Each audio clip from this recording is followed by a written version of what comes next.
History books usually speak of conquerors, kings, and generals who drenched the world in blood. They tell us of Caesar's triumphs, Napoleon's strategies, or the scientists who developed the atomic bomb. But let me ask you a question. Who is the greatest hero in history? If your answer is the person who saved the most lives, then you should look at the story of a man whose name you have probably never heard before. This man did not command an army, nor did he conquer a country. His only weapons were a notebook, a microscope, and a tractor. The modern world owes its current population and much of the bread on our tables to this single man. He is known as the father of the Green Revolution, Norman Borlaug. Let's make a comparison. Roughly 70 to 80 million people lost their lives in World War II. This was a massive catastrophe. However, in the 1960s, more than 1 billion people worldwide, especially in Asia, were expected to starve to death. Many experts of the time believed mass famine was inevitable, yet Norman Borlaug acted against these predictions and prevented this disaster through his work. 1 billion lives. This is considered one of the largest scale rescues in human history. So, how did a farm boy transform from a laborer into a scientist who influenced the entire world? And why is his name not widely known today? In this video, we will tell the story of the silent revolution born from the soil and a scientist's struggle against hunger. Every person has a breaking point that determines their direction in life.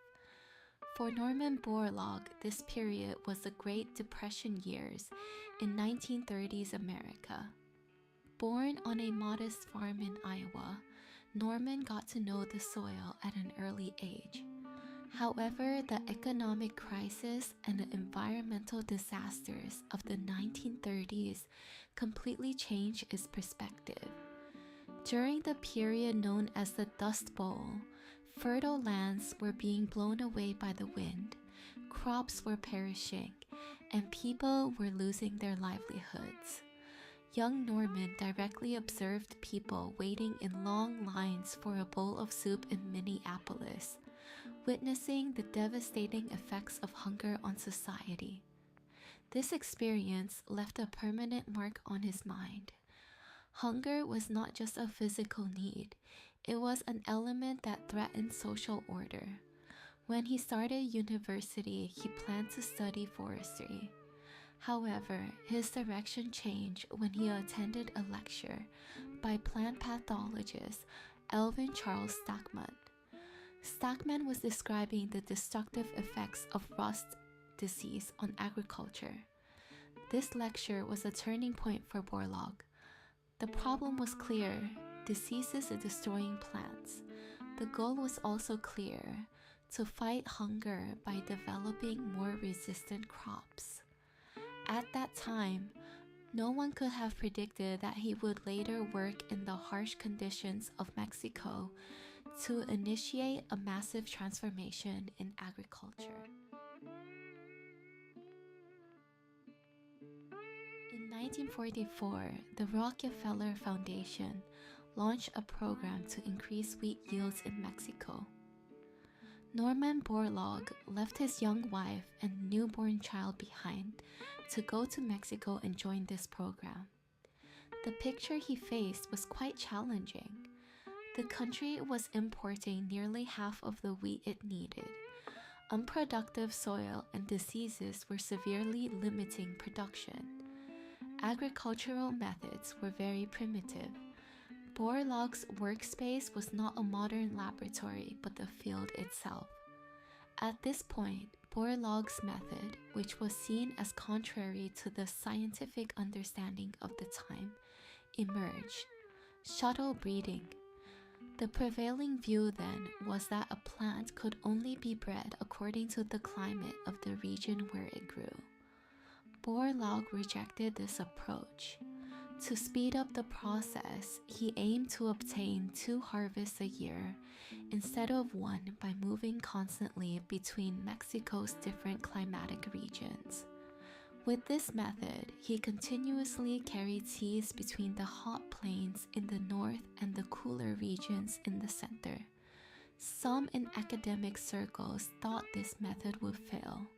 However, Borlaug continued to work in the field. Working long hours directly in the soil, he cross-pollinated thousands of wheat plants one by one. During this process, a new problem arose. The wheat obtained was high-yielding, but because the stalks were long, they collapsed under wind and rain, leading to crop loss. To solve this, Borlaug combined Japanese-origin short dwarf wheat genes with Mexican wheat. The new variety was short, more durable, and much more productive. Thanks to this breakthrough, Mexico became self-sufficient in wheat production within a few years and even began exporting. This success was the harbinger of a much larger transformation. In the early 1960s, the world faced a serious food crisis. Especially in India and Pakistan, rapid population growth combined with inadequate agricultural production created a massive risk of famine. Some experts of the time argued that a solution for these countries was impossible and that mass deaths were inevitable. Norman Borlaug disagreed. To him, hunger was not an unavoidable fate, but a solvable production problem. Taking the high-yield wheat seeds he developed, he went to South Asia. However, the challenges he faced were not just agricultural. Just as the seeds were to be planted, war broke out between India and Pakistan. Logistics lines were disrupted, borders closed, and bureaucratic hurdles increased. Despite all these obstacles, Borlaug tried to push the process forward. He tried different ways to get the seeds to farmers, established direct contact with local authorities, and worked intensely to speed up the process. He openly stated that bureaucratic delays would increase the risk of starvation. The plantings yielded results in a short time.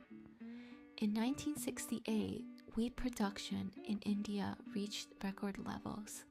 Because storage capacity was insufficient, various buildings had to be used as temporary warehouses. This development prevented the expected Great Famine in the country. This process clearly demonstrated the global impact of Borlaug's work. The increase in agricultural productivity directly affected the lives of millions.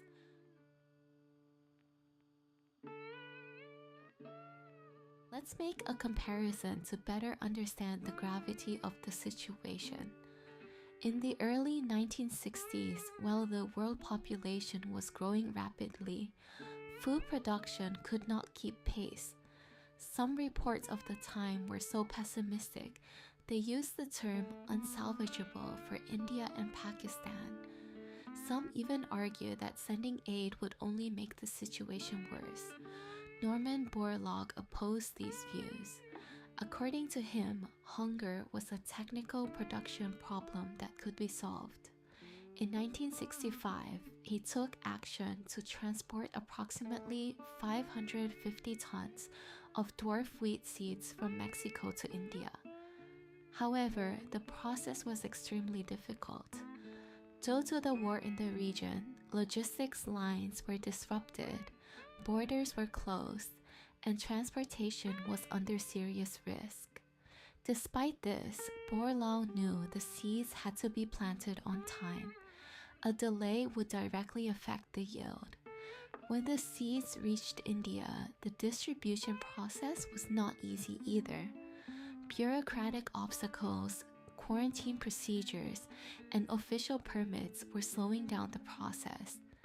At this point, Borlaug intervened quite harshly and explicitly voiced the consequences of the delays. The seeds planted that year provided a yield beyond expectations. This success soon turned into a production boom across India. In the following years, India became a country capable of meeting its own needs. This was not just an agricultural success, but the prevention of a massive famine risk. Norman Borlaug's work produced results that directly affected the lives of millions.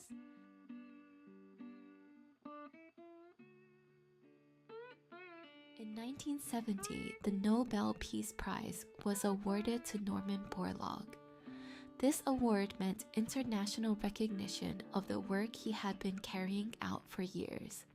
His struggle against hunger was now seen as a worldwide success. However, the award did not solve everything.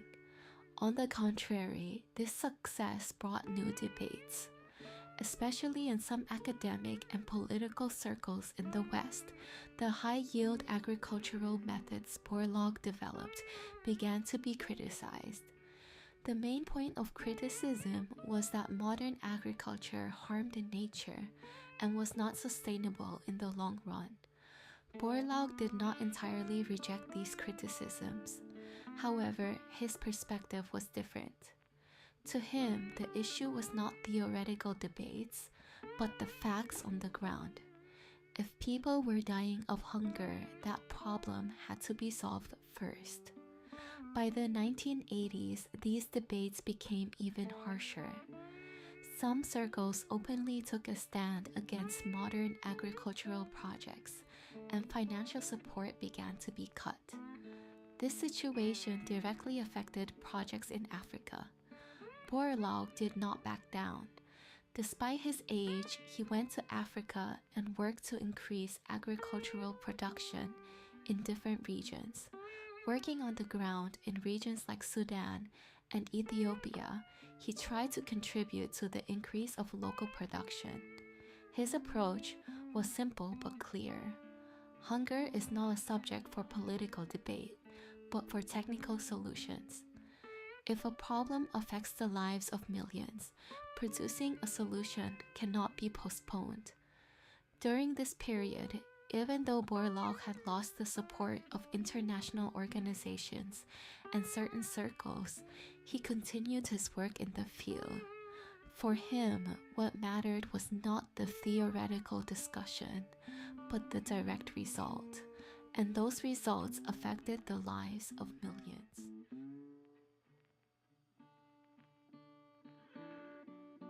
Historians sometimes call this process the Great Nutritional Break, because from the 1960s onwards, the world turned back from the brink of a serious famine.